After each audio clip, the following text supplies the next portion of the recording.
sa Matterhorn.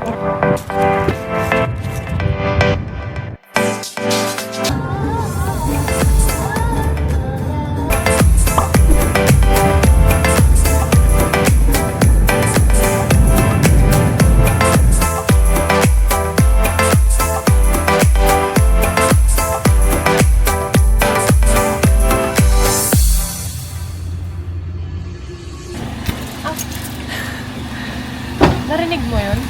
Hi guys! For today's video, bibisitahin natin ang Matra Fort. Matra Fort! Akyatin na natin.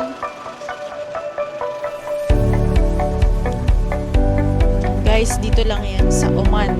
O, saan ka makakakita guys? Yung hagdanan nila may electric fan. Grabe, di ba guys? Nakakatuwa. Oh, meron pang isang electric fan dito. Pag napagod ka, hinto ka lang dito at magpahangin. Guys, tignan nyo. Maganda yung view doon. Hiningal na ako kaagad, guys. Kulang na ako sa stamina. May mga nakasulat dito. Guys, this is the history of Matra Fort. So, Matra Fort is located on a mountain ridge overlooking both the city and the Bay of Matra. With its towers and ramparts, it was in an ideal position to protect Matra from attacks from both the sea and inland.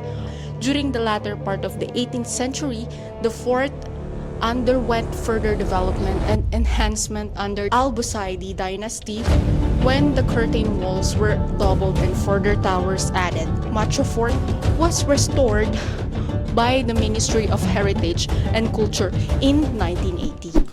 Tara, dito naman tayo. Guys, sobrang ganda talaga dito.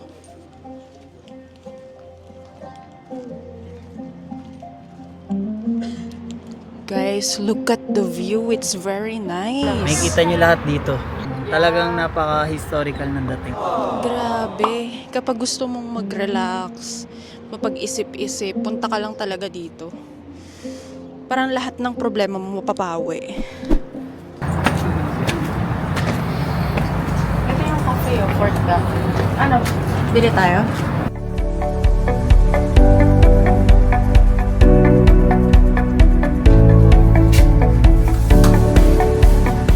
So guys, sisignan natin ang coffee shop. Hindi ko alam. Ano po yung San Sebastian. Yeah. Waiting for our order. Sting. Ano muna? Mag-dessert. So dito kami sa Matra Fort and tinignan namin yung view and napakaganda. Sulit yung entrance fee at nagpicture-picture din kami. Ang daming tao kasi Sabado ngayon tas may nagbablog din dito. Pakita niya. May batang nagbablog. Ngayon, no? Lupet. Pahinga muna kami and nakape muna. Uy, bawal yan. Anong nafe-feel mo ngayon? Masaya ka ba sa date natin? Sobrang saya.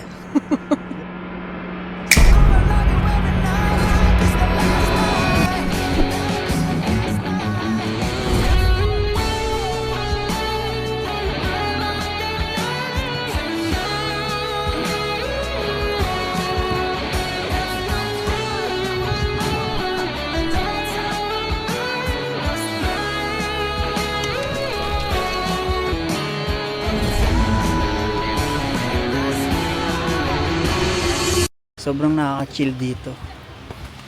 Yun lang. See you on my next vlog. Peace out. Ayan, ito nga mag-close. See you on our next vlog. Peace out!